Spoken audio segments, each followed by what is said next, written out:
60 second बस किया हुआ प्राणायाम या इंटेंशनल ब्रीदिंग आपके मूड को बदल सकता है। हेलो दोस्तों, हेल्दी पिंच में आपका स्वागत है। तो आज हम बात करने वाले हैं प्राणायाम के बारे में। प्राणायाम कितने प्रकार के होते हैं और उनसे हमें बेनिफिट्स क्या क्या मिल सकते हैं अगर हम इसका रोजाना अभ्यास करते हैं। तो ऐसे 8 प्रकार के प्राणायाम होते हैं, तो हम इस वीडियो में सिर्फ 4 प्रकार के ही प्राणायाम को कवर करेंगे और फिर दूसरे वीडियो में जो कि अगले हफ्ते आएगी उसमें हम बाकी के 4 प्राणायाम पे बात करेंगे। तो चलिए शुरू करते हैं।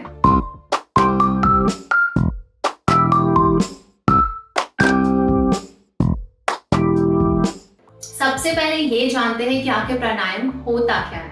तो प्राणायाम यानी कि ब्रीदिंग एक्सरसाइजेस आपकी लाइफ को बढ़ाते हैं, प्राण शक्ति को जागृत करते हैं। तो पहले प्राणायाम से शुरुआत करते हैं जो कि है नाड़ी शोधन क्रिया।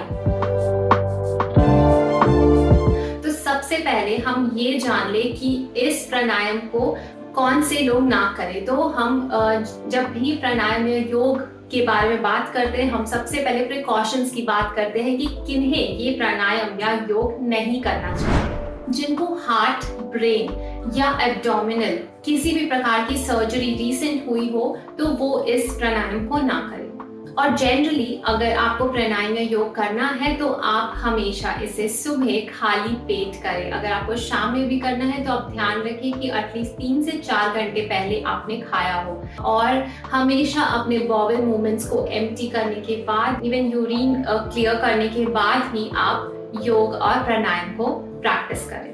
तो बात करते हैं नाड़ी शोधन क्रिया के बारे में। अगर हम नाड़ी शोधन क्रिया कुंभक के साथ प्रैक्टिस करते हैं यानी कि रिटेंशन ऑफ ब्रेथ, तो वो अनुलोम विलोम कहलाता है। तो फिलहाल के लिए अभी हम प्रैक्टिस करेंगे नाड़ी शोधन क्रिया। तो इसे परफॉर्म करने के लिए हम बनाते हैं नासिका मुद्रा और प्रणव मुद्रा अपने हाथों से। बाकी इस प्राणायाम को कैसे करें आइए डेमोन्स्ट्रेट करते हैं। डेमोन्स्ट्रेशन से पहले वैसे मैं बता दूं कि अगर आप भी कोई योगा मैट ढूंढ रहे हैं तो मैंने कुछ योगा मैट के प्रोडक्ट लिंक्स डिस्क्रिप्शन में डाल दिए हैं आपकी सहूलियत के लिए। अगर आपको कुछ भी ऐसा योगा इक्विपमेंट्स या फिर योगा मैट बाय करनी है तो आप डिस्क्रिप्शन में दिए गए लिंक से बाय कर सकते हैं। तो चलिए नाड़ी शोधन क्रिया का अभ्यास करते हैं। इसके लिए सबसे पहले हम नासिका मुद्रा या फिर प्रणव मुद्रा बनाएंगे। और ये मुद्रा को बनाने के लिए लास्ट 2 उंगलियां एक साथ, स्टार्टिंग की 2 उंगलियां आपको फोल्ड करनी है और थंब आपको ऐसे रखना है। तो ये होती है नासिका और प्रणव मुद्रा। अब हम स्टार्ट करेंगे। सबसे पहले आपको अपने राइट थंब से यानी कि दाएं अंगूठे से दाई नासिका को बंद करना है, राइट नॉस्ट्रिल को क्लोज करना है। And you have to breathe through left nostril.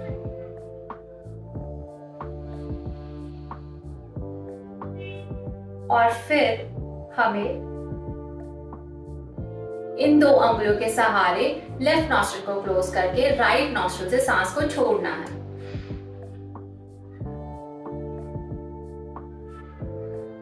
उसके बाद फिर से राइट नॉस्ट्रिल से ही हमें ब्रीथ इन करना है और फिर हमें लेफ्ट से सांस को छोड़ना है। तो ये होता है एक कंप्लीट साइकिल नाड़ी शोधन क्रिया का। मैं आपको फिर से डेमोन्स्ट्रेट करके बता दूं। First of all right thumb से राइट नॉस्ट्रिल को क्लोज करें, ब्रीथ इन,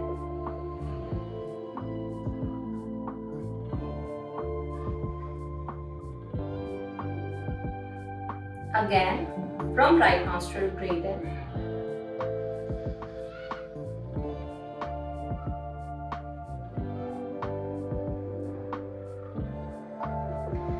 तो ऐसे ही आपको 3 साइकिल से आप स्टार्ट करो, 5 करो या 10 करो और उसके बाद धीरे धीरे आप बढ़ाते जाओ।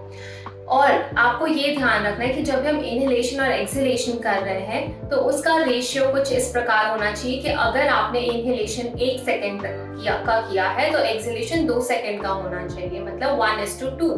अगर आप 5 सेकेंड के लिए इनहेल कर रहे हो तो आपका एक्सहेलेशन 10 सेकेंड्स होना चाहिए, मतलब आपको एकदम दुगना एक्सहेल करना है। यही होता है रेशियो फॉर नाड़ी शोधन क्रिया। तो चलिए अब इसके बेनिफिट्स के बारे में बात करते हैं। नाड़ी शोधन के कारण शरीर को प्रॉपर ऑक्सीजन मिल पाता है और ब्लड सर्कुलेशन बहुत ही अच्छा हो जाता है। लंग्स को स्ट्रेंथन करता है, इसके अलावा ब्लड को प्योरीफाई भी करता है और चेहरे पे रौनक लेके आता है। दिल संबंधी अगर आपको कोई भी बीमारी है तो ये उसे भी ट्रीट करता है। अगर आपको डाइट चार्ट चाहिए हार्ट पेशेंट के लिए तो उस पर ऑलरेडी एक वीडियो बना हुआ है और हमारे ऑडियंस को वो बहुत ही ज़्यादा पसंद आई है वीडियो, तो आप उस वीडियो को जाके ज़रूर से आई बटन में डिस्क्रिप्शन बॉक्स में चेक करें। स्ट्रेस को मैनेज करता है और ईड़ा और पिंगला नाड़ी को बैलेंस आउट करता है और अगर आपके शरीर में कोई भी प्रकार के ब्लॉकेजेस है तो वो उसे भी ट्रीट करता है। इसके अलावा डायबिटीज को कंट्रोल करने में मदद करता है और तो और अगर आपको डायबिटिक डाइट चार्ट भी चाहिए तो उस पर भी ऑलरेडी एक वीडियो बनी हुई है। इवन आप 3 मंथ्स में योग और प्राणायाम की मदद से डायबिटीज को कैसे कंट्रोल कर सकते हैं उस पर भी वीडियोस ऑलरेडी मेरे चैनल पे अवेलेबल है, तो आप आई बटन है डिस्क्रिप्शन बॉक्स पे जाके उन वीडियोस को जरूर से चेक करें। इसके अलावा अगर आपको एस्थमा है, सर दर्द या माइग्रेन जैसी प्रॉब्लम है, गैस्ट्रिक प्रॉब्लम्स है, तो इन सारी प्रॉब्लम्स का सलूशन नाड़ी शोधन क्रिया में है। तो आप इसे रोजाना प्रैक्टिस करें क्योंकि ये बहुत ही इफेक्टिव प्राणायाम है। तो चलिए अब बात करते हैं दूसरे प्राणायाम की जो कि है भस्त्रिका। भस्त्रिका यानी कि बेलोज ब्रेथ। तो इसके भी सबसे पहले हम प्रिकॉशंस जान लेते हैं। हाई बीपी, हार्ट डिजीज या लो स्टैमिना वाले लोग इसे ना करें। ये एक बहुत ही अच्छा प्राणायाम है। इससे होता क्या है कि आपकी ऑक्सीजन सप्लाई बढ़ जाती है, तो ये बहुत ज़्यादा ही बेनिफिशियल हो जाता है आपके हेल्थ के लिए। चलिए भस्त्रिका प्राणायाम का डेमोन्स्ट्रेशन देख लेते हैं। आइए अब जानते हैं कि आखिर भस्त्रिका प्राणायाम को हम कैसे करें। भस्त्रिका यानी कि बेलोज ब्रेथ। तो कंफर्टेबली आप बैठ जाएं, उसके बाद आपको डीप ब्रीदिंग करनी है। डीप ब्रीदिंग दोनों टाइम, इनहेलेशन करने वक्त भी और एक्सहेलेशन करने वक्त भी, और आपको ये फोर्स के साथ करना है।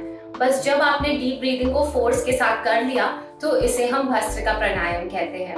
और भस्त्रिका प्राणायाम के काफी सारे पेस होते हैं। मोस्टली ऐसा कहा जाता है कि अगर आप इसे ज्यादा तेजी से करेंगे तो इसके ज्यादा फायदे होते हैं, पर आपको अपने हेल्थ कंडीशंस को देखते हुए ही भस्त्रिका प्राणायाम को करना चाहिए। आप इसे स्लो पेस में भी कर सकते हैं, नॉर्मल पेस में भी कर सकते हैं और फास्ट पेस में भी कर सकते हैं। तो आप जिसमें कंफर्टेबल हो आप वैसा ही करें। एक लंबी गहरी सांस ले मेरे साथ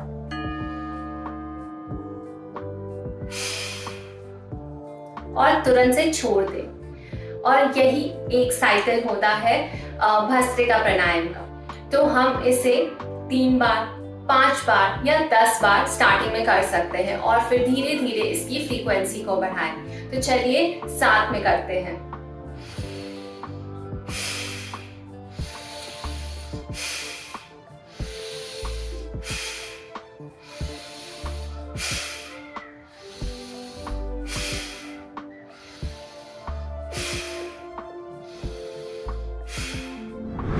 अब बात करते हैं भस्त्रिका प्राणायाम के बेनिफिट्स के बारे में। ये आपके मेटाबॉलिज्म को बढ़ाता है, मोटापे को कम करता है और भूख को भी बढ़ाता है। आपके शरीर में बहुत ज्यादा एनर्जी लेवल्स लेके आता है। ब्लड सर्कुलेशन को अच्छा करता है और लंग्स को मजबूत बनाता है। दिमाग और बॉडी को शांत करता है और कंसंट्रेशन लेवल्स को इंक्रीज करता है। स्ट्रेस, एंजाइटी, टेंशन, डिप्रेशन और किसी भी प्रकार के मेंटल इलनेसेस को भी ये ट्रीट करता है। Asthma, migraine, headache, arthritis, gastric problems, इन सब से आपको ये छुटकारा दिलवाता है। इवन थ्रोट इन्फेक्शंस के लिए बहुत कारगर है। प्लस ये आपके शरीर में गर्मी पैदा करता है और कोल्ड एंड कफ से छुटकारा दिलवाता है। टॉक्सिन्स को एलिमिनेट करता है, चेहरे में रौनक लेके आता है। तीसरा प्राणायाम है चंद्रभेदन प्राणायाम। तो ये प्राणायाम आपको ठंड के मौसम में बिल्कुल नहीं करना है, ये सिर्फ गर्मियों में करने वाला प्राणायाम है क्योंकि ये कूलिंग प्रोसेस को स्टिमुलेट करता है और इसीलिए इसका नाम चंद्रभेदन है। इसे हम लेफ्ट नॉस्ट्रल ब्रीथिंग एक्सरसाइज भी कहते हैं, क्योंकि इसमें हम सिर्फ लेफ्ट नॉस्ट्रल से ब्रीथ करते हैं और राइट नॉस्ट्रल से एक्सहेल आउट करते हैं। तो चंद्रभेदन प्राणायाम कैसे करें? चंद्रभेदन मोस्टली इसे लेफ्ट नॉस्ट्रल ब्रीथिंग कहा जाता है, क्योंकि हम इसमें लेफ्ट से ब्रीथ करते हैं और राइट से सांस को छोड़ते हैं। तो आपको सेम प्रणव मुद्रा अपनानी है, राइट को क्लोज करके लेफ्ट से ब्रीथ,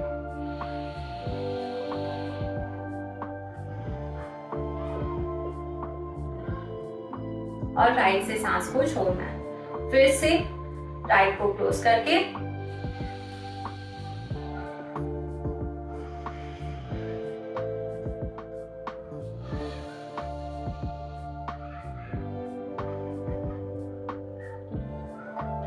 ये होता है आपका चंद्रभेदन प्राणायाम। आइए अब जानते हैं चंद्रभेदन प्राणायाम के क्या क्या बेनिफिट्स हैं।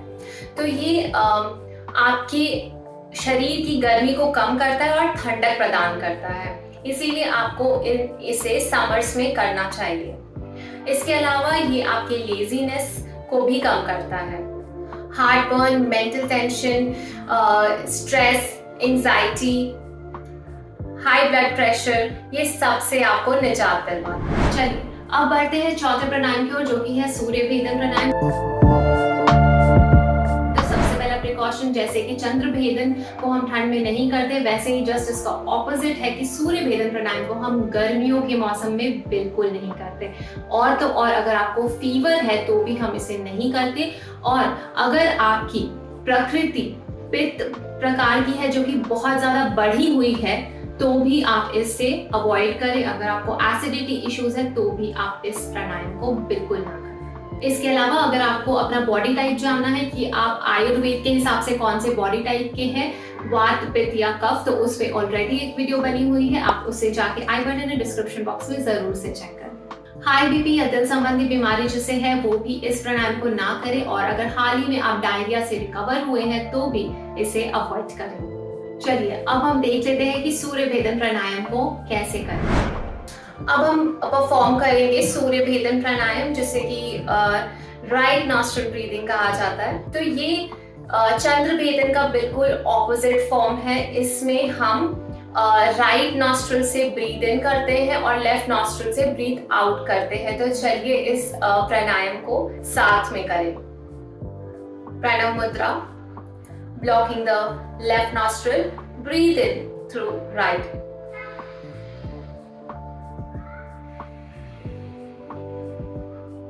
Again.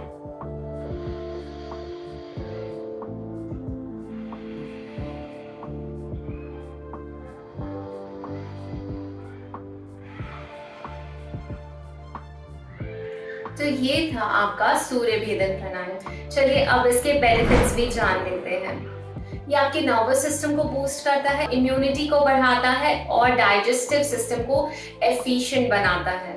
राइनाइटिस को ट्रीट करता है और इंटेस्टिनल वर्म्स अगर आपके शरीर में है तो ये उसे भी डिस्ट्रॉय करता है।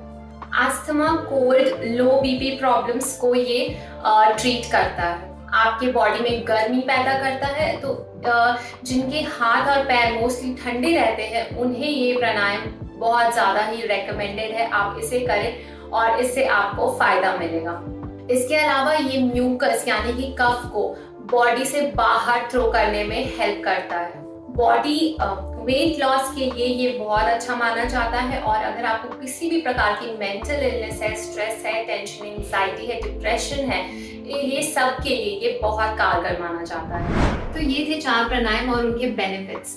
मोस्टली आपने देखा होगा कि ज़्यादातर प्राणायाम के जो बेनिफिट्स है वो बहुत ही सिमिलर है, आपको मेंटल इलनेसेस से दूर करते हैं। तो अगर आप ऑलरेडी कोई मेंटल इलनेस से गुजर रहे हैं या स्ट्रेस है, एंजाइटी है, डिप्रेशन है, तो उस पर भी ऑलरेडी एक वीडियो बनी है कि आप योग और प्राणायाम से उस चीज़ से कैसे उबर सकते हैं। आप उसे आई बटन में डिस्क्रिप्शन बॉक्स में जाके ज़रूर से चेक करें। इसके अलावा जितने भी प्रकार के रेस्पिरेटरी डिसऑर्डर्स होते हैं वो भी प्राणायाम से बहुत अच्छे से ट्रीट होते हैं। अगर आपको अस्थमा है या फिर आपके घर में किसी को भी अस्थमा है और इससे आप जूझ रहे हैं तो योग और प्राणायाम से ये भी ठीक हो सकते हैं। इस पर भी ऑलरेडी एक वीडियो बनी हुई है, आप उसे जाकर भी जरूर से चेक करें। इसके अलावा बाकी के जो इंडिविजुअल बेनिफिट्स हैं वो मैंने प्राणायाम के साथ साथ बता दिए हैं। तो ये 4 प्राणायाम इस वीडियो में हमने कवर किए। नेक्स्ट 4 प्राणायाम हम अगली वीडियो में कवर करेंगे, तो उसके लिए फटाफट से सब्सक्राइब बटन क्लिक कर दे और बेल बटन भी दबा दे ताकि नेक्स्ट वीडियो की जो नोटिफिकेशन है वो आप तक सबसे पहले पहुंच पाए। और अगर ये वीडियो आपको जरा सी भी हेल्पफुल लगी हो तो इसे अपने फ्रेंड और फैमिली सर्कल में सबसे ज्यादा शेयर करें और वीडियो को करें लाइक और कमेंट करके हमें जरूर बताएं कि आपको ये वीडियो कैसी लगी। तो दोस्तों, मैं मिलूंगी आपसे अगली वीडियो में, तब तक के लिए हेल्दी रहे, खुश रहे।